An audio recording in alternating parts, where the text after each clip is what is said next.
আসসালামু আলাইকুম রহমতুল্লাহ। সুপ্রিয় শিক্ষার্থীবৃন্দ, আমি আব্দুল মতিন আসিফ।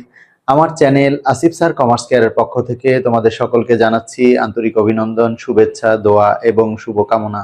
আশা করছি তোমরা সকলে ভালো আছো। আলহামদুলিল্লাহ, আল্লাহ তাআলার অশেষ দয়ায় আমিও খুব ভালো আছি।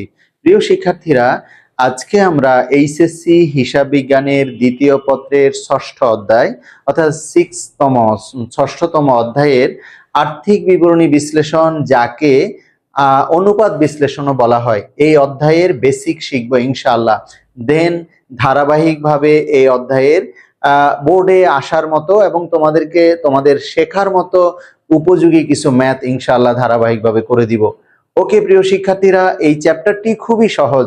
যদি বেসিক জেনে অর্থ বুঝে কিছু অল্প কয়েকটি সূত্র মুখস্থ করে নাও, ইনশাআল্লাহ এই অধ্যায় থেকে ফুল মার্কস পাওয়া সিকিউ এবং এমসিকিউতে কোনো কঠিন নয়। ওকে প্রিয় শিক্ষার্থীরা, খুব মনোযোগ দিয়ে খেয়াল করবে আজকের ক্লাসটি। দেখো, অনুপাত বিশ্লেষণ, আমাদের চ্যাপ্টারের নাম হচ্ছে অনুপাত বিশ্লেষণ অর্থাৎ আর্থিক বিবরণী বিশ্লেষণ, ফাইন্যান্সিয়াল স্টেটমেন্ট অ্যানালাইসিস। প্রিয় শিক্ষার্থীরা, আমরা যখন ফাইন্যান্সিয়াল স্টেটমেন্ট বা আর্থিক বিবরণী প্রস্তুত করি, তো আর্থিক বিবরণীতে আমরা জেনে নিই আমাদের ব্যবসা প্রতিষ্ঠানের মোট লাভ কত, নিট লাভ কত, এবং মালিকানা সত্ত্বের পরিমাণ কত, মোট সম্পদ কত, মোট দায় কত।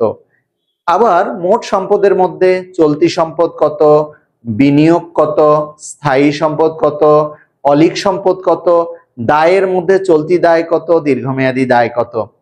প্রিয় শিক্ষার্থীরা, তো তদ্রূপ আর্থিক বিবরণীকে বিশ্লেষণ করে ইন্টারনাল ইউজার্স বা অভ্যন্তরীণ ব্যবহারকারী বা এক্সটার্নাল ইউজার্স বহিস্থ ব্যবহারকারীরা হিসাব বিজ্ঞানের আর্থিক বিবরণী সম্পর্কে জানতে চায় এবং আর্থিক বিবরণী বিশ্লেষণ করে তারা বিভিন্ন সিদ্ধান্ত নিতে চায়।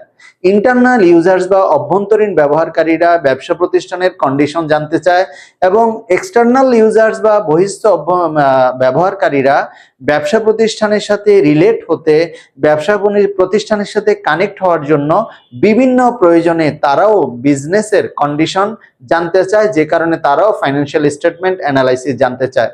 ওকে প্রিয় শিক্ষার্থীরা, খুবই গুরুত্বপূর্ণ এই অধ্যায়টি হিসাব বিজ্ঞানের জন্য।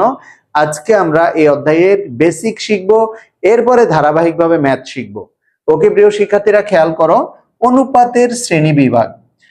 কয়েকটি শ্রেণীতে অনুপাতকে বিভক্ত করে ফাইন্যান্সিয়াল স্টেটমেন্ট অ্যানালাইসিস বা আর্থিক বিবরণী বিশ্লেষণ করা হয়। আমরা প্রথমে জেনে নিব আর্থিক বিবরণী